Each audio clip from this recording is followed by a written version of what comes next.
Buenas tardes a todos. Dios les bendiga. El título del tema de hoy es generosidad o egoísmo, el rasgo que identifica al verdadero creyente. Vamos a comenzar abriendo nuestra Biblia en Filipenses 2 y vamos a leer del 3 al 4. No sean egoístas, no traten de impresionar a nadie. Sean humildes, es decir, considerando a los demás como mejores que ustedes. No se ocupen solo de sus propios intereses, sino también procuren interesarse por los demás. Entonces, hoy vamos a estar comparando y tratando de ver un poco hacia el interior de nuestro corazón, qué es lo que más predomina, qué es lo que más predomina en tu vida. El egoísmo arraigado en el corazón del ser humano desde la caída del hombre, desde el pecado, o la generosidad que ha puesto Dios en nuestro corazón. Entonces, ¿cuál es el origen del egoísmo? ¿Dónde comenzó este problema en el corazón del hombre? Sin lugar a dudas, esto comenzó en el pecado o en la caída en el huerto del Edén. Recuerden cuando a Adán le presentaron a Eva, ¿cuál fue su reacción? ¿Qué dijo él? En Génesis 2:23, la palabra de Dios nos dice que Adán dice, esta es hueso de mis huesos y carne de mi carne. Ella será llamada mujer porque fue tomada del hombre. ¿Qué nos muestra esta expresión? Adán en ese momento estaba en una comunión íntima y perfecta con el Señor. No había nada que hubiese interrumpido esa comunión, esa visión que Dios había puesto en el hombre. Y de repente le entrega a su mujer. Inmediatamente Adán identifica que ella es parte de él. Ya dice, ella fue tomada de mí. ¿Qué quiere decir eso? Él inmediatamente se dio cuenta que eran una sola carne, que se pertenecían el uno al otro, que eran un complemento, que iban a tener una vida juntos y que el uno con el otro se iban a apoyar y se iban a complementar. En ese momento estaba eso claro. Ahora, ¿qué pasó luego en el momento de la caída? Cuando el hombre y la mujer pecan y interrumpen su relación con Dios. Ponen a Dios lejos de la ecuación y ahora ellos están solos. ¿Qué dice Adán respecto de su mujer? Ya no dice, ella es hueso de mis huesos. En Génesis 3:12, el hombre contestó, la mujer que tú me diste fue quien me dio el fruto y yo comí. Él no dijo en ese entonces, no le dijo a Dios, esta que es igual a mí, que es hueso de mis huesos, carne de mi carne, ha comido del fruto y por eso yo con ella, porque somos uno y los dos somos culpables. No. Quiso descargar toda la responsabilidad del hecho, del pecado que habían cometido en ella. Es decir, un acto de egoísmo puro. Quiso culparla completamente. De hecho, por los laditos, quiso culpar a Dios. Señor, esa que tú me diste.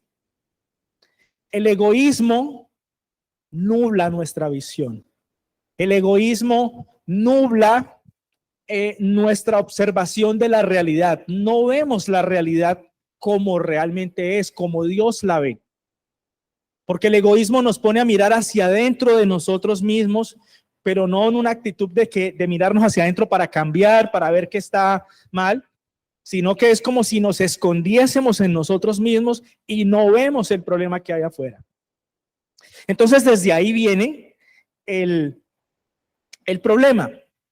Ahora, Dios siempre ha querido de una u otra forma plantear un plan diferente para el hombre. Dios sabe que el ser humano al caer en pecado, al caer en el huerto del Edén, no solamente el egoísmo, sino que le vinieron una gran cantidad de problemas, temores, dudas, fracaso, dolor, humillaciones, maldad, muerte, el egoísmo. Y Dios siempre ha querido, digamos, dentro de ese plan original, darle cosas buenas al ser humano. Cuando lo puso en el huerto del Edén, lo puso de tal forma de que disfrutaran de una creación, de que ellos pudieran ejercer unas tareas en las cuales con la pareja que le habían dado iban a ser felices para ejercer esa labor. Pero cuando el hombre saca a Dios de la ecuación y dice voy solo, entonces empieza a cosechar dolor tras dolor tras dolor. Y ahí está el Señor, queriendo de una u otra forma remediar, pero el Señor sabía que había algo en el ser humano que le impedía llegar a la plenitud de lo que Dios quiere para él, el pecado. Sin embargo, Dios ha tenido muchos planes. Y hay un plan que vamos a revisar hoy que me llama mucho la atención, porque Dios escogió a una persona, no sé si se acuerdan, Abraham. Abraham venía de una tierra pagana, por así decirlo, donde se adoraban a muchos dioses, que era Ur de los Caldeos. Entonces, Dios escogió a un hombre de ahí al cual le empezó a hablar, se empezó a revelar a él y le prometió que de esa persona iba a ser una gran nación, de su descendencia iba a ser unas personas, iba a ser una nación. Ahora, años después pasaron, después de Egipto y todo esto, y Dios finalmente tiene listos los tiempos para crear, para constituir esta nación. Y Él sabe que todas las naciones de la tierra, todas las personas, los reyes, las personas viven con la marca del egoísmo en su día a día. Todos piensan para sí, todos piensan en lo suyo propio, nadie piensa en lo de nadie. Muy parecido a lo que vemos hoy en día. Un pueblo se levantaba contra otro, no le importaba que el hecho de arrasar con las cosechas de otro pueblo, pues iba a hacer que esos otros familias, muchas veces pequeñas, pues se murieran de hambre, no les importaba. Lo importante era que yo podía engordar, aumentar en poder, en adquisición de tierras, y esa era la constante en el mundo antiguo. Y en medio de ese mundo dice Dios, yo voy a levantar un pueblo que tiene que ser diferente, tiene que marcar una pauta distinta a los demás. Ellos tienen que mostrar el carácter del Dios verdadero, del Dios vivo, así que ellos van a tener un sistema diferente. Y Dios estableció un sistema de convivencia, por así decirlo, entre comillas, antiegoísmo para el pueblo de Israel. Hizo algo atípico. Dios diseñó un plan que obligaba a Israel a practicar continuamente la generosidad, el ser generosos al pensar en los demás, al pensar en los otros. Dios les prometió una tierra. Y ellos, desde que se formaron, se habían formado como con grupos familiares, como clanes o tribus, como lo dice la Biblia. Básicamente eran grupos familiares. Entonces Dios dijo, listo, yo les voy a dar una tierra donde se puede trabajar, donde se puede cultivar, donde van a poder tener su ganado, donde van a poder hacer, digamos, una vida social, donde van a poder desarrollarse como nación, donde van a dejar de ser un grupo, un pueblo pequeño y se van a consolidar. Y ese era el plan de Dios. Así que como un padre que reparte su herencia con los hijos, Dios repartió la tierra de Israel. Eran 12 tribus, sin embargo, Él toda la tierra de Israel la repartió en 11 partes. O sea que desde el comienzo dejó a una tribu sin nada. ¿Cómo así? O sea, ¿qué es esto? ¿Qué está pasando aquí? En el plan audaz del Señor, Él determinó, yo voy a entregarle tierras a todas las tribus. Y cada uno de ellos, de acuerdo a la tierra que recibe, va a poder ejercer una actividad. Unos van a poder cultivar, otros van a ser ganaderos, unos van a sacar vino, otros van a sacar uvas, otros van a sacar trigo, en fin, cada uno se iba a especializar en diferentes actividades. Pero a la tribu de los levitas les dio una tarea para la cual no iban a necesitar tierra. Les encomendó la tarea de ser sacerdotes. A toda una tribu, eso no era un poquito de gente, eso no eran unos cuantos. Y ese grupo de personas, Dios les está encomendando una misión que solamente podían ejercer ellos, ser los sacerdotes del Señor. Es decir, los que se iban a encargar de todo lo que tuviera que ver con el servicio a Dios, quizás la enseñanza, la adoración, la administración, es decir, ellos iban a ser los encargados. Y en la ley dejó muy claro el Señor que otras tribus no iban a ejercer esas labores, era la labor de ellos. Pero entonces, ¿qué le dice a todos los demás pueblos? A todas las demás tribus, perdón. Les dice, venga, ustedes recibieron tierra, pero a Leví, a ellos no les di tierras.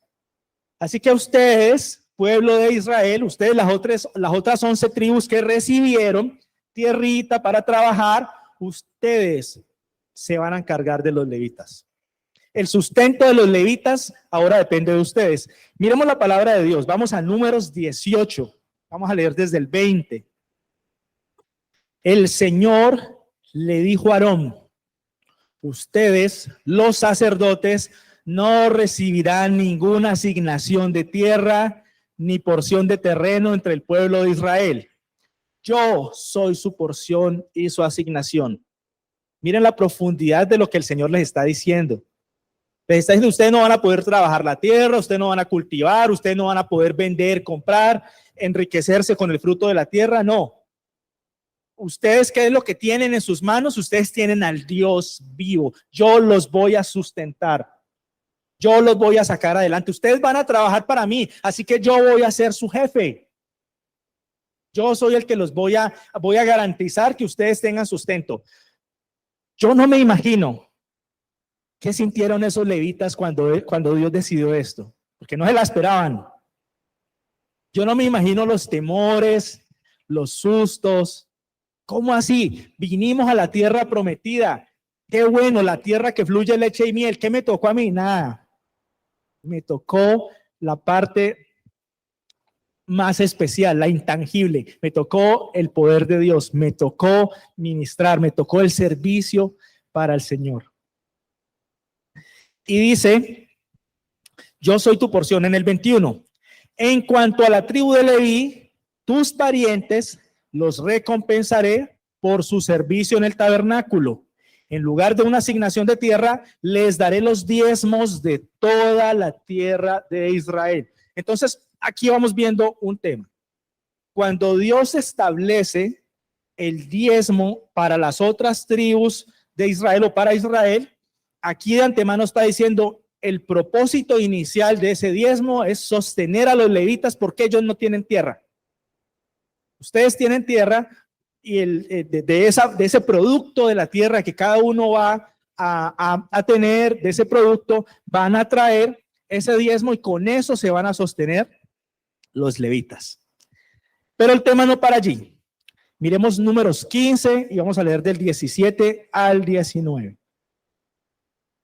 Dice, además, el Señor le dijo a Moisés, da las siguientes instrucciones al pueblo de Israel. O sea, esto es una orden, esto no es negociable.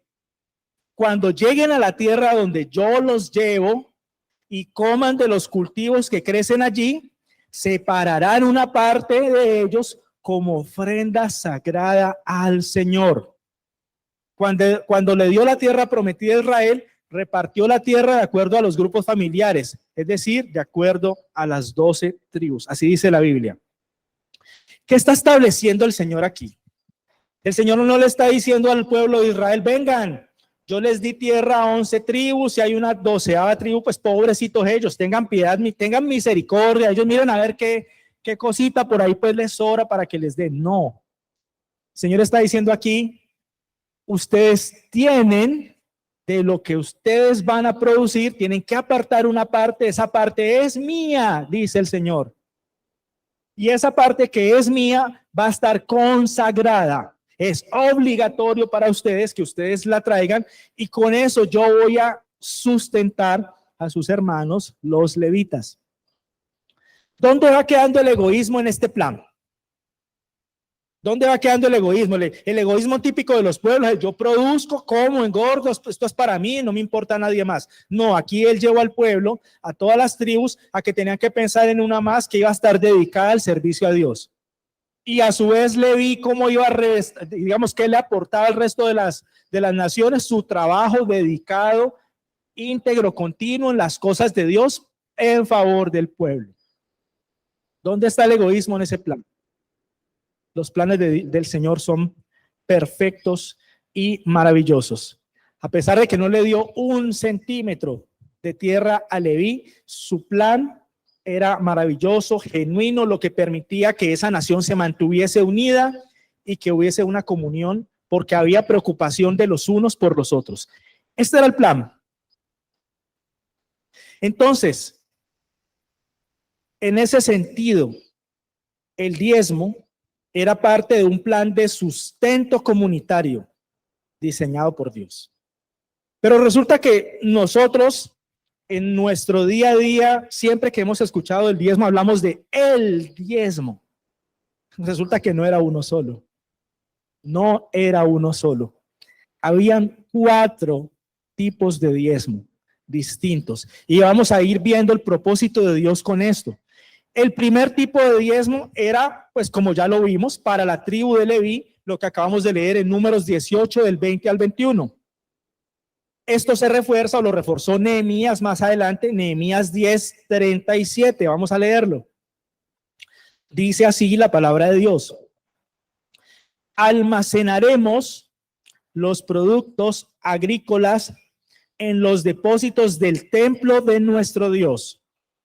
Llevaremos lo mejor de nuestra harina y otras ofrendas de grano, lo mejor de nuestras frutas, lo mejor de nuestro vino nuevo y de nuestro aceite de oliva. Además, prometemos llevar a los levitas 1/10 parte de todo lo que nuestra tierra produzca, porque son los levitas quienes recogen los diezmos en todas nuestras poblaciones rurales.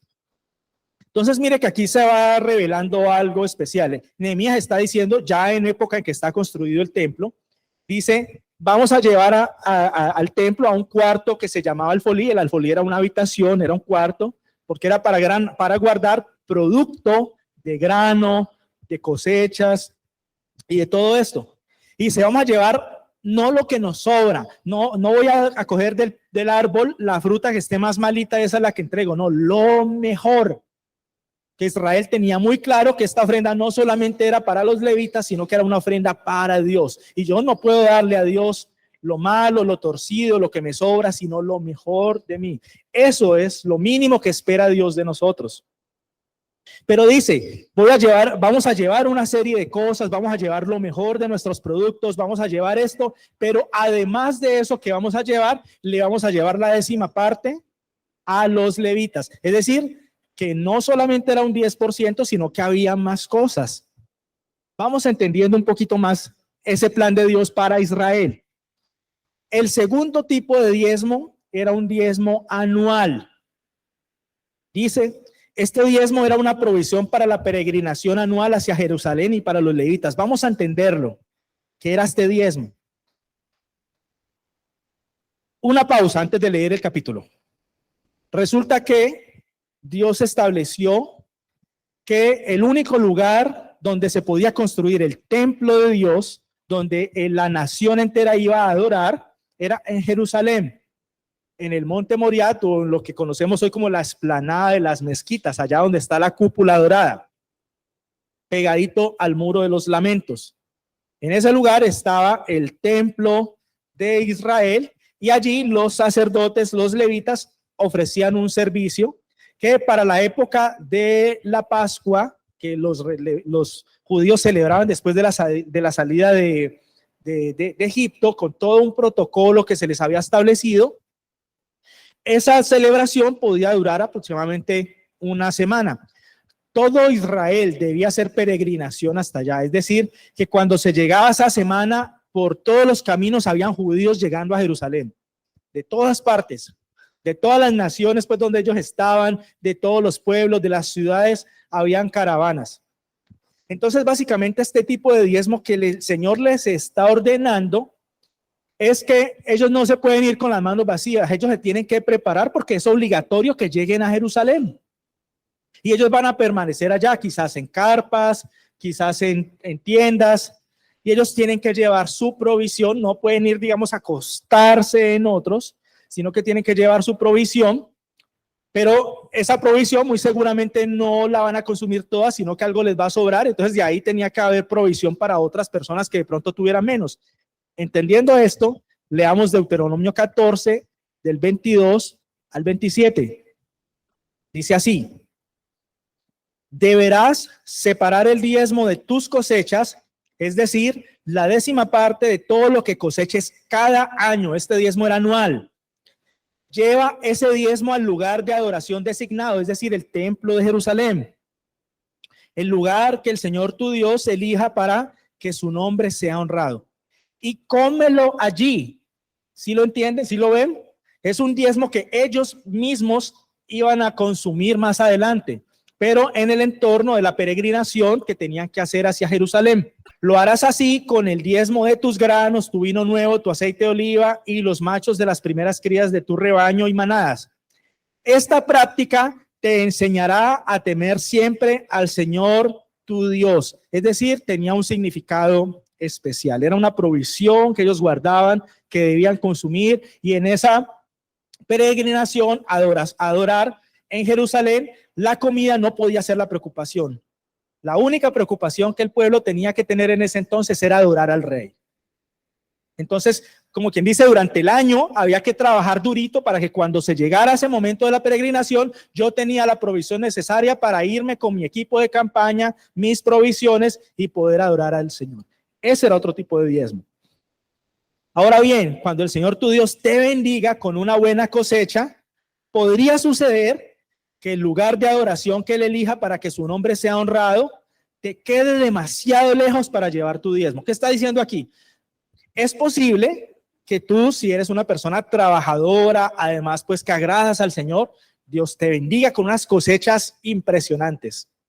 Así que tú vas a tener una cantidad pues de producto, de tal manera que ese 10% de esa cosecha anual, pues tú no la vas a poder llevar toda a Jerusalén, no te la vas a poder consumir allá. Así que aquí el Señor les dice, ustedes van a poder vender ese producto localmente, ese dinero lo van a poder llevar en una bolsa, y estando allá ustedes van a comprar los elementos pues que ustedes necesitan para ir a adorar, y de ahí pues repartirás a algunas otras personas también. Dice en el 26, cuando llegues podrás usar el dinero para comprar cualquier clase de alimento que desees, ganado, ovejas, cabras, vino u otra bebida alcohólica. Luego comerás hasta quedar satisfecho en la presencia del Señor tu Dios y celebrarás con todos los de tu casa. Nuevamente, este plan no es egoísta. Es un plan donde usted piensa en otras personas, donde los que están a su alrededor, donde las personas que puedan tener necesidad, usted les va a compartir, les va a apoyar. Pronto habían personas que no habían sido tan favorecidas con sus cosechas, que tenían poquito. Entonces ahí está el Señor diciendo, ojo, miren para los lados, no solamente hacia ustedes. Y aquí en el 27 les recalca, no descuides a los levitas de tu ciudad, porque ellos no van a recibir ninguna asignación de tierra como las demás tribus. Es decir, los levitas no estaban concentrados solo en Jerusalén. Si los levitas no recibieron tierra donde vivían, repartidos por todo lado, tenían posiblemente casitas, no tenían tierra donde podían cultivar, si acaso una huertica donde podían tener pues, como nosotros diríamos, el cilantro, la lechuguita, cosas así, pero el sustento de su día a día no lo podían producir. Y ahí el Señor les está diciendo, ojo, esos levitas que vienen entre ustedes, acuérdense de ellos. Ellos tienen necesidad, así que de ese diezmo que ustedes están preparando para su peregrinación, acuérdense también de esos levitas, acuérdense que a ellos también les da hambre, como quien dice. Mensaje del Señor para el Israel a través de estas palabras: no sean egoístas. Alrededor de ustedes hay necesidad, alrededor de ustedes hay personas que necesitan, y sobre todo hay personas que sirven al Señor, que no pueden salir a trabajar como lo hacen ustedes. Cuídenlos a ellos. El tercer tipo de diezmo que el Señor les está pidiendo era un diezmo trianual, un diezmo que se daba cada 3 años, y ese está en Deuteronomios 14 del 28 al 29. Todo esto que estamos contando obviamente es historia de Israel. Parece que no nos toca a nosotros pues parece que no nos toca a nosotros porque pues nosotros no tenemos levitas entre nosotros, no tenemos que ir a hacer la peregrinación para hacer sacrificios a Jerusalén, pero vamos a entender lo que a dónde el Señor nos quiere llevar con esta palabra y con esta enseñanza. Así que tengan un poco de paciencia. Deuteronomios 14 del 28 al 29 dice: al final de cada tercer año, lleva todo el diezmo de la cosecha de ese año a la ciudad más cercana y almacénalo allí. Dáselo a los levitas, quienes no recibirán ninguna asignación de tierra como las demás tribus. Y Dios se lo recuerda nuevamente. Y miren, muy importante aquí en el 29. Y también a los extranjeros que vivan en medio de ti, a los huérfanos, a las viudas de tus ciudades, para que coman y se sacien. Entonces el Señor tu Dios te bendecirá en todo tu trabajo. Miren hacia dónde los está llevando Dios a ver ahora. No solamente están llevando el diezmo de ese trianual para los levitas, que ya les tocaba hacerlo. O sea, Dios ratifica y respalda. Es decir, el que sigue el llamamiento del Señor, Dios lo cuida, Dios lo respalda y por todos lados va a hacer que su sustento esté garantizado. Pero aquí Dios les está diciendo, miren para los lados también. Allá donde ustedes van a ir, donde están los levitas, también hay extranjeros. Generalmente los extranjeros en los tiempos de antes, digamos, era algo muy parecido a lo que pasa hoy. Digamos, los migrantes salen de su tierra porque a veces habían tierras, zonas a los alrededores, no eran muy productivas. Entonces Israel era una tierra pues bendecida por el Señor, donde habían cosechas, donde había trabajo, donde había mano de obra. Entonces los extranjeros a los que se refiere este pasaje eran como migrantes, tenían el estatus migratorio, como los colombianos que se van para España, los que se van a Estados Unidos buscando oportunidades, y Dios les dice, yo estoy cuidando de esa gente también, y yo quiero que tú no lo rechaces, por el contrario, yo quiero que tú tengas en cuenta dentro del diezmo que tú estás aportando las necesidades de esa gente. Y ojo, acuérdate que hay huérfanos. Huérfanos son pues, menores de edad que no pueden valerse por sí mismos, que necesitan apoyo. Ese diezmo es para ellos también. Y las viudas, mujeres que de pronto tenían a su esposo, se quedaron viudas, no hay quien salga a trabajar la tierra, de pronto ya les toca pues muy duro porque tienen que preparar los alimentos, pero salir a cultivar y salir por el agua y salir por la leña, entonces no tienen en quién apoyarse, entonces, y ya de pronto mujeres de avanzada edad. Y Dios les está diciendo, Israel, a través de este diezmo que te estoy estableciendo, te estoy diciendo que no seas egoísta y que mires la necesidad de las viudas que están alrededor de ti. Y finalmente, el cuarto tipo de diezmo.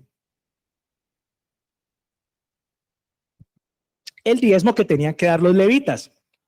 ¿Qué creyeron los levitas? ¿Que ellos iban a salvar? No, ellos tenían que dar el diezmo del diezmo, es decir, lo que ellos recibían como diezmo, ellos a su vez tenían que ofrendar una parte, porque ellos también tenían que practicar y participar de esta práctica que Dios se inventó para combatir el egoísmo. Números 18 del 25 al 29, miremos cómo Dios le dice a los levitas que ellos también se tienen que tocar y que también, como diríamos nosotros, también se tiene que meter la mano al drill. Dice, miren, el Señor aquí está hablando con Moisés de los planes de lo que va a pasar con el pueblo cuando ya Moisés no exista. Es decir, que esto es todo el plan de Dios para el pueblo de Israel, lo que va a pasar a futuro. Un plan muy bien articulado que el Señor está estableciendo para Israel. Dice en Números 18 del 25 al 29. El Señor también le dijo a Moisés, da las siguientes instrucciones a los levitas. Cuando reciban de los israelitas los diezmos que les he asignado como su porción, entreguen una décima parte de ellos, un diezmo de los diezmos, al Señor como ofrenda sagrada. El Señor contará con esta ofrenda de ustedes como una ofrenda de cosecha, como si fuera el primer grano de sus propios campos de trillar o del vino de sus propios lagar. Es decir, como si ustedes cultivaran y tendrían que hacer lo mismo que hacen todos los demás. A ustedes también les toca. Ahora, hasta ahí entendemos el plan que tiene el Señor con una nación, con un pueblo. Pero ¿cómo fue asimilado este plan? ¿Qué pasó? porque es un plan que combate contra el egoísmo arraigado en el corazón caído del ser humano. Pero ¿qué pasó? ¿Será que los israelitas asimilaron esto tal cual como Dios lo está soñando aquí, por decirlo de alguna forma? Como Dios lo está articulando, como Dios lo está planeando. ¿Será que ellos lo asimilaron así y las viudas no les faltaba nada y a los huérfanos, a los extranjeros, los levitas tenían todo? ¿O será que habían problemas? ¿Qué queja hubo por parte del Señor en la antigüedad? Empezando en Malaquías 3, del 6 al 10. Hemos leído muchas veces este pasaje y vamos a entenderlo hoy en su contexto a través de lo que ya entendimos. Vamos a leerlo en la versión que todos tenemos. Reina Valera dice, Malaquías 3, del 6 al 10. Porque yo, Jehová, no cambio. Por esto, hijos de Jacob, no habéis sido consumidos. Desde los días de vuestros padres os habéis apartado de mis leyes y no las guardasteis. Volveos a mí y yo me volveré a vosotros, ha dicho Jehová de los ejércitos. Mas dijisteis, ¿en qué hemos de volvernos? O sea, ellos no tenían ni idea de que Dios, qué reclamo les iba a hacer. Estamos fallando, pero ¿en qué, Señor? Yo trato de cumplir todo. Y Dios les contesta, ¿robará el hombre a Dios? Pues vosotros me habéis robado. Y dijisteis, ¿en qué te hemos robado? En vuestros diezmos y ofrendas. En el 9 dice, malditos sois con maldición, porque vosotros la nación toda me habéis robado. Y dice en el 10, traed todos los diezmos al alfolí y hay alimento en mi casa. Y probadme ahora en esto, dice Jehová de los ejércitos, si no os abriré las ventanas de los cielos y derramaré bendición hasta que sobreabunde. Miren el 10, trae todos los diezmos al alfolí. ¿Qué reclamo les está diciendo al Señor? Ellos muy seguramente cumplían con su 10ª parte para los levitas, de pronto algunos, pero se les olvidaron el resto de los diezmos, el de las viudas, el de los extranjeros. Se les olvidó porque tomaron esto como un manual literal a cumplir y se olvidaron de la necesidad. ¿A dónde los quería llevar Dios con estas prácticas? A desarraigarse del egoísmo, a pensar en la persona que está al lado. Entonces ellos, ¿qué veían? Yo llevo mi diezmo allá, yo cumplí, que hay una persona muriéndose de hambre al lado mío, a mí no me importa, yo cumplí. Entonces por eso Dios les está haciendo el reclamo, tráigame todos los diezmos, no solamente el diezmo de esto, no, las 4 clases de diezmos que Él está estableciendo, Él está diciendo, tráigamelos todos al alfolí porque ustedes no están cumpliendo. Ese es el contexto de este pasaje. Ese es el reclamo que el Señor les está haciendo. Ustedes pueden estar cumpliendo aparentemente la ley, porque ellos decían, nosotros ¿en qué te hemos robado, Señor? Seguramente ellos pensaban, sí, yo llevo mi diezmo allá. Pero se les olvidó que alrededor de ellos había necesidad. Miren qué pasa cuando Jesús llega. ¿Será que esto mejoró un poquito, esta situación? ¿Será que a través del llamado de Malaquías y de otros profetas que hablaron cosas similares a estas, el pueblo entendió o seguían en su egoísmo? Cuando Jesús en Mateo 21 del 12 al 13, en uno de los años llegó al templo, se encontró con un nivel de corrupción que le dolió en su corazón. Dice Mateo 21 del 12 al 13. Jesús entró en el templo y comenzó a echar a todos los que compraban y vendían animales para el sacrificio. Volcó las mesas de los cambistas y las sillas de los que vendían palomas. Les dijo, las escrituras declaran, mi templo será llamado casa de oración, pero ustedes lo han convertido en una cueva de ladrones. ¿Qué pasó ahí? ¿Se acuerdan de uno de los diezmos que tenía que apartar Israel, que si no le alcanzaba tenía que vender y llevar la plata hasta Jerusalén?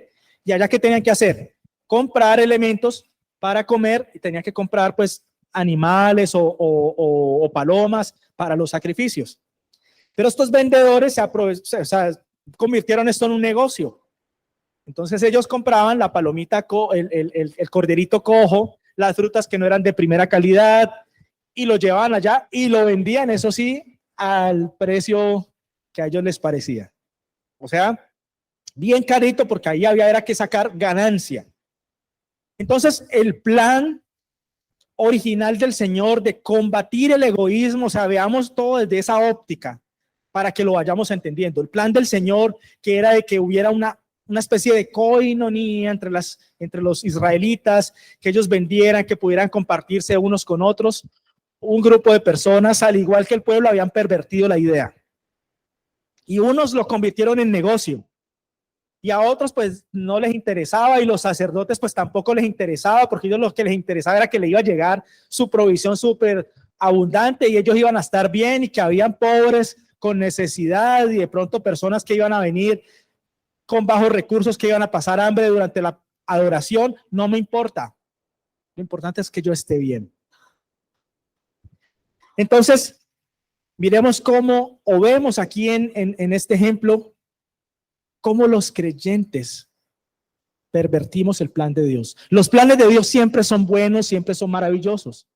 Acuérdense lo que dice la palabra de Dios. La voluntad de Dios es buena, agradable y perfecta. Y nosotros en nuestro día a día tenemos luchas contra eso que es la voluntad de Dios, porque en nuestro egoísmo no entendemos los planes de Dios.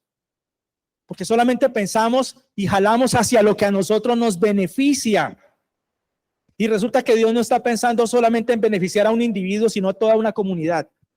¿Sabes por qué Dios quiere bendecirte a ti? Porque quieres que tú bendigas a otros también. Pero a veces nosotros queremos que Dios nos bendiga para engordar yo solo y no bendecir a nadie. Entonces Dios dice, así no es. Conmigo no es así. Ahora, hablamos del diezmo y todo esto en el Antiguo Testamento. ¿Qué pasó en el Nuevo Testamento? ¿Qué pasó a partir del inicio de la iglesia primitiva? ¿Qué pasó con este modelo de diezmos y todo? Porque ya en el Nuevo Testamento se incorporan gentiles que no tienen que responder por los levitas. ¿Qué pasó allí? Entonces, lo primero que tenemos que entender es que el Espíritu Santo restauró el plan original de Dios. Lo que Dios estaba buscando era combatir el egoísmo en una sociedad enferma, egoísta, y colocar un ambiente de generosidad donde las necesidades de unos eran la preocupación de otros, por así decirlo. Cuando el Espíritu Santo toca a los primeros creyentes en Hechos, que los bautiza, que les permite entender y conocer al Señor, creer en Él, bautizarse, en fin, empezar a vivir la vida cristiana, la primera vida cristiana. Miren lo que pasa en Hechos 2, del 42 al 47. Vamos a leerlo. Dice así la palabra de Dios. Todos los creyentes se dedicaban a las enseñanzas de los apóstoles, a la comunión fraternal, a participar juntos en las comidas, entre ellas la cena del Señor, y a la oración.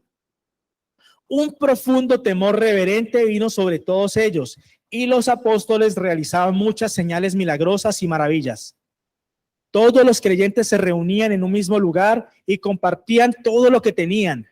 Vendían sus propiedades y posesiones y compartían el dinero con aquellos que en necesidad. Adoraban juntos en el templo cada día y se reunían en casas para la cena del Señor y compartían su comida con gran gozo y generosidad. Todo el tiempo alabando a Dios y disfrutando de una buena voluntad de toda la gente. Y cada día el Señor agregaba a esa comunidad cristiana los que iban a ser salvos. ¿Será que el Señor se agradaba de llevarles gente? ¿Será que el Señor decía, yo tengo que poner personas allí para que entiendan cómo lo que pasa cuando está el Espíritu de Dios, cuando está la palabra de Jesús, es diferente a lo que hay en el mundo? En el mundo hay egoísmo, hay maldad, pero aquí hay una porción de algo diferente en un grupo de personas que aman a Dios y que están haciendo las cosas ahora sí como deben ser hechas. ¿Y qué está pasando aquí en esta comunidad? Ellos realmente se amaban. ¿Se acuerdan cuando Jesús les dijo, en esto el mundo conocerá que ustedes realmente son mis discípulos, en el amor los unos por los otros? Pero cuando el Señor está diciendo esto, se está imaginando lo que está pasando aquí en Hechos, no en que hay maripositas en el corazón cuando nos vemos y que nos damos abrazos y sentimos cosas bonitas. No, el amor los unos por los otros nos mueve a la acción. Si yo amo a una hermana de la iglesia y la veo en necesidad y puedo de una u otra forma ayudar, ese amor me mueve a ayudar. Es lo que está pasando aquí. Todos, de una u otra forma, tenían en común todas las cosas, todos conocían la situación de todos, todos sabían de pronto quién tenía un poco más, quién podía ayudar más, quiénes podían ayudar menos, y entre todos se ayudaban.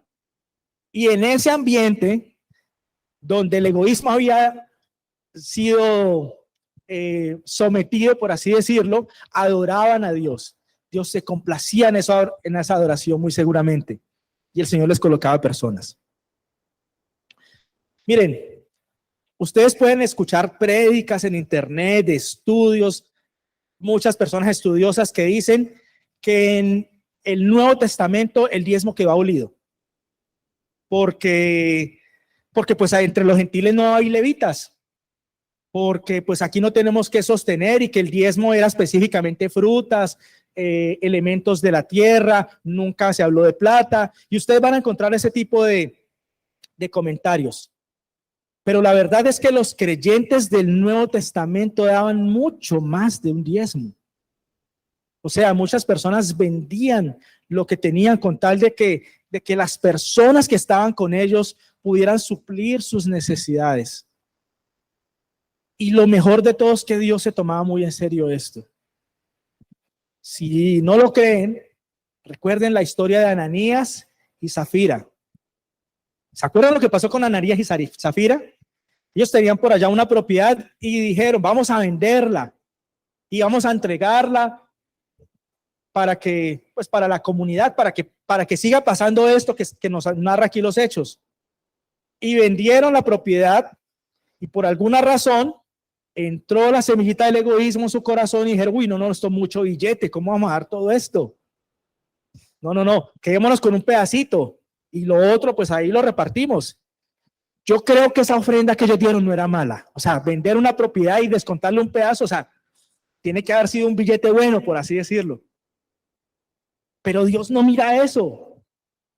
Dios está mirando, aquí está brotando una raíz de egoísmo. Hay mentira, hay orgullo, porque ellos estaban entregando algo, haciéndose pues como grandes. Miren yo cómo aporto, miren yo toda la plata que tengo para aportar. ¿Cuál fue el castigo de Ananías y Zafira? Murieron inmediatamente. Dios corrigió eso de una. Él dijo, no, esto no puede contaminar lo que está pasando. Esta comunidad que aprendió por fin que el egoísmo debe estar fuera de las barreras de la iglesia, no puede contaminarse con esta actitud por el hecho de que trajo mucha plata Ananías y Zafira. No, por eso Dios lo cortó inmediatamente. Por eso Dios lo cortó. Pregunta para cada uno de nosotros: ¿qué tanto nos parecemos nosotros como comunidad del Espíritu Santo, tú como familia, tú como cabeza de hogar, tú como mujer de Dios? ¿Qué tanto nos parecemos a esa comunidad que narra aquí la palabra de Dios en Hechos? Hay muchos versículos en la Biblia que la iglesia contemporánea, nuestra iglesia, ignora. Hay muchos versículos que ignoran, y este es uno de ellos. Lo vemos y decimos, es una bonita enseñanza, es un bonito mensaje, pero no corremos a practicar lo que dice ahí.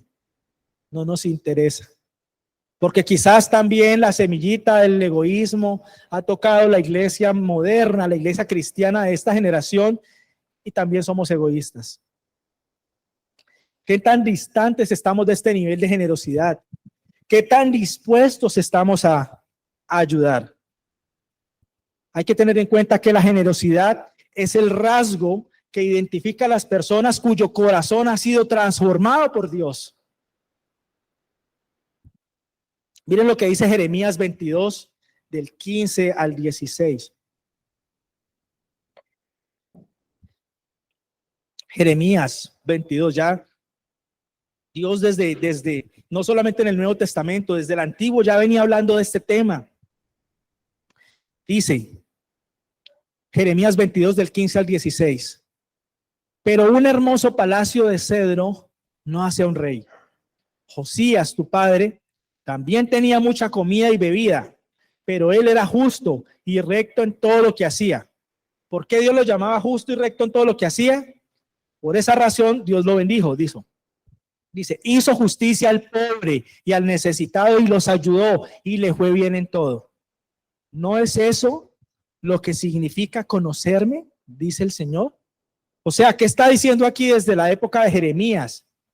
En la generosidad, cuando usted mira la necesidad de otras personas y usted de una u otra forma participa de esa necesidad, ayuda en términos de lo que usted puede, ¿no significa eso conocerme? Eso es lo que está diciendo aquí el Señor. Entonces aquí nos surge una pregunta. ¿Cómo evolucionó el diezmo en la iglesia primitiva? Es decir, si los gentiles no tenían que sustentar a los levitas, pero habían apóstoles, habían maestros, pastores, entonces, ¿qué pasó? ¿Cómo siguieron practicando esa generosidad a las que los llamó Dios? Miren, los apóstoles no establecieron un diezmo obligatorio para los cristianos como lo hizo Dios con Israel, porque los cristianos verdaderos de esa época querían dar. Es decir, los apóstoles no tenían que ir a obligarlos, no tenían que establecerles una porción para que ellos repartieran. Ellos no fueron a establecerles un diezmo, no fueron a decirle, venga, ustedes, de lo que ustedes se ganen aparte en el 10%. No, ellos ya, o sea, antes había que detenerlo. No, mi hijo, tranquilo, se queda usted sin casa y en dónde va a dormir. No, el verdadero cristiano tocado por el Espíritu Santo, transformado por el poder de la palabra, quería dar. Así que los apóstoles no tenían que imponerles nada. Simplemente pusieron algunos temas en orden. En Segunda de Corintios, el 9, Segunda de Corintios 9, del 7 al 9, dice, Segunda de Corintios 9, del 7 al 9, versículo que hemos escuchado muchas veces. Cada uno dé como propuso en su corazón, no con tristeza ni por necesidad, porque Dios ama al dador alegre. Y poderoso es Dios para hacer que abunde en vosotros toda gracia, a fin de que teniendo siempre en todas las cosas todo lo suficiente, abundéis para toda buena obra. Es decir, los bendigo a ustedes para que bendigan a otros. Como está escrito, repartió y dio a los pobres. Su justicia permanece para siempre. El dar como propuso en su corazón no significa que doy cuando quiero y cuando me acordé. Si has interpretado así ese versículo, está mal. El dar como propuso en su corazón es un compromiso serio con el Señor. Acuérdense, Ananías y Zafira propusieron en su corazón dar una propiedad e incumplieron ese compromiso. Entonces, el dar como propuso en su corazón es un compromiso que tú haces con el Señor y tú dices, Señor, de lo que yo recibo voy a dar esto. Hoy en la iglesia cristiana tomamos como referencia al diezmo porque es una porción, por así decirlo, justa, asequible, que digamos una persona que gana poco, de lo poco que da, digamos un pequeño porcentaje puede dar, es valorado por Dios, por la iglesia, aunque sea poco, y una persona que puede dar más, pues ese porcentaje también, digamos, es asequible. Pero en términos legales, por así decirlo, no es la misma ley que viene del Antiguo Testamento la que nos está operando, sino la de cada uno de como propuso en su corazón, en una actitud seria con el Señor que tiene que honrar el creyente. Honramos lo que hemos propuesto en nuestro corazón. ¿Saben ustedes para qué los cristianos de la iglesia primitiva aportaban al Señor? No solamente era, obviamente, querían aportar para las necesidades de las personas, pero lo que más les preocupaba, las ofrendas que recibían Pablo, los apóstoles, era para que ellos siguieran predicando. Es decir, al verdadero cristiano le preocupa que la palabra de Dios sea multiplicada, que llegue aquí, que llegue allá, que este misionero pueda ir acá. En nuestros términos de hoy, un verdadero creyente, quiere aportar porque quiere que la iglesia se sostenga, que hayan predicadores, que ojalá pudiéramos tener pastores que se dediquen, así como los levitas se dedicaban a trabajar en una comunidad y tenemos a este otro y enviamos hasta otra ciudad a este otro. Esa sería, digamos, un modelo considerable de acuerdo a esto que hemos visto. Hay otro tema por acá, ya para ir terminando. En 1 Corintios 16, del 1 al 4, se le está colocando un orden a las cosas, al tema de las ofrendas en la iglesia de los gentiles.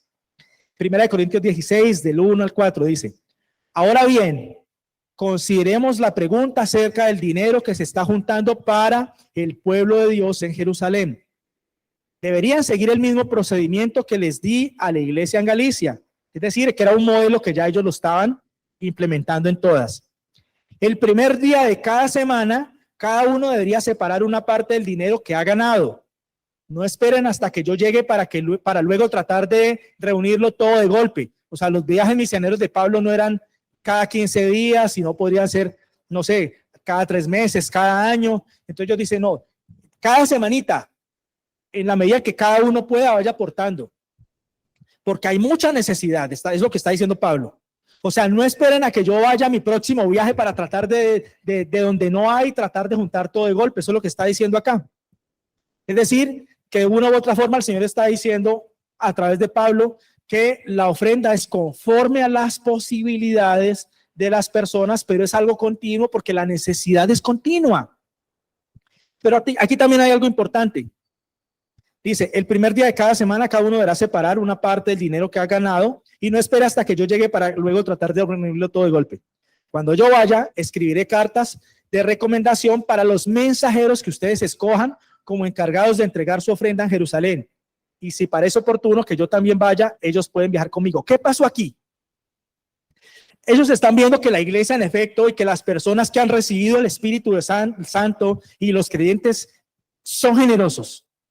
Quieren aportar para la obra, quieren aportar para las necesidades de las otras personas.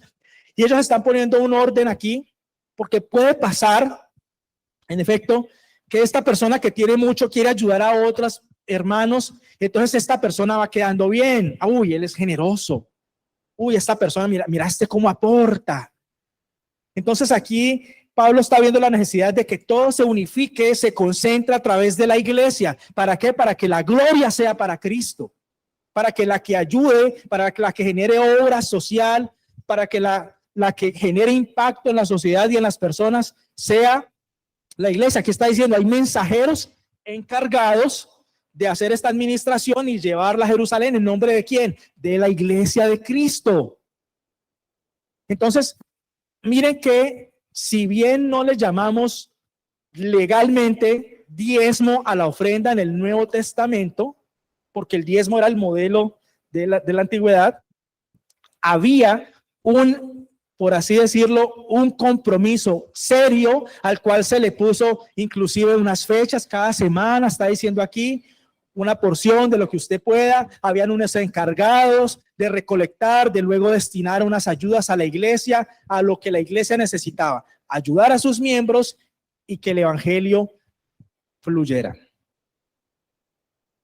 ¿Cuál es la conclusión de nuestro tema el día de hoy? Iglesia, el egoísmo y la generosidad no son temas menores en la vida cristiana. No son temas secundarios. Son temas de definición. Es decir, si tú te analizas al día de hoy y ves que en tu corazón tú eres un egoísta y solamente piensas en ti, lastimosamente tengo que decirte que quizás no eres un verdadero creyente. Quizás el Señor no está en ti. Si tú realmente en tu corazón tienes te duele, quisieras ayudar más, pero no puedes. Entonces el Señor está en tu corazón, empujándote, haciéndote ver la necesidad de otros. A veces no solamente es dinero, a veces no solamente es cosas. ¿Cuándo fue la última vez que doblaste rodillas por las necesidades de un vecino tuyo, por ejemplo? ¿Cuándo fue la última vez que le clamaste a Dios por las necesidades de alguna persona? Lo que Dios quiere combatir en este mundo es el egoísmo. Y resumidamente, para terminar, acuérdense que cuando Jesús venga en su gloria, el primer juicio que va a ejecutar es en la casa de Dios. Eso está para que usted lo lea más adelante, más tarde, si quieren, en Mateo 25, del 31 al 46, cuando el Señor viene y separa las ovejas de las cabras. Ese juicio no es contra incrédulos, no es contra personas de religiones paganas. Ahí no está mencionando ese caso el Señor. Es contra ovejas y cabras. Es decir, las cabras son animales de rebaño que parecen ovejas, pero no lo son. Las cabras piensan en sí. Las cabras cuando están en rebaño, en grupo, les ponen la comida, es la locura, la pelea entre ellas porque son egoístas. No son tan mansas como son las ovejas, no se dejan guiar como se dejan ser las ovejas. O en otra analogía, como el trigo y la cizaña. La cizaña se parece al trigo, igualito. Digamos, yo veo fotos donde hay trigo y cizaña y se parecen, el trigo y la cizaña. Pero en el momento de la cosecha, la cizaña es puro pasto, no da fruto. Entonces, lo curioso en este juicio del Señor es que le dice a las personas, no los está reprendiendo por el pecado, no les está reprendiendo por la incredulidad, sino que está diciendo, vengan, ustedes son mis ovejas, le está diciendo a los de la derecha, estas son mis ovejas, porque tuve hambre y me dieron de comer. Y ellos sorprendidos con el Señor, pero felices, Señor, ¿cuándo te vimos con hambre? Cuando ustedes pensaron en los otros y suplieron sus necesidades, se olvidaron del egoísmo, ustedes lo estaban haciendo para mí. ¿Y sabe por qué hicieron eso? Porque mi espíritu estaba en ustedes, por lo tanto los conozco, ustedes son mi iglesia. Mientras que a las cabras, ¿qué les dice? Apartados de mí. Palabras fuertes, malditos al fuego eterno preparado para el diablo y sus ángeles. Así les dice. ¿Por qué? Porque tuve hambre y no me diste de comer, porque fueron egoístas. Iglesia, este tema no es menor. Este tema no es menor. Cada uno dé como propuso en su corazón, no con tristeza, sino con gozo, porque Dios ama al dador alegre. Algún día vamos a estar delante del trono de Jesús. Vamos a ser filtrados por este tema que escuchamos hoy. Claro, somos creyentes, creemos en Cristo. Pero si realmente somos creyentes, si hemos nacido de nuevo, deben haber frutos en nuestra vida. Y uno de esos frutos es la generosidad. Y si tú no lo tienes en tu vida, revísate. Pídele perdón a Dios. Y dile, Señor, yo quiero cambiar esta actitud.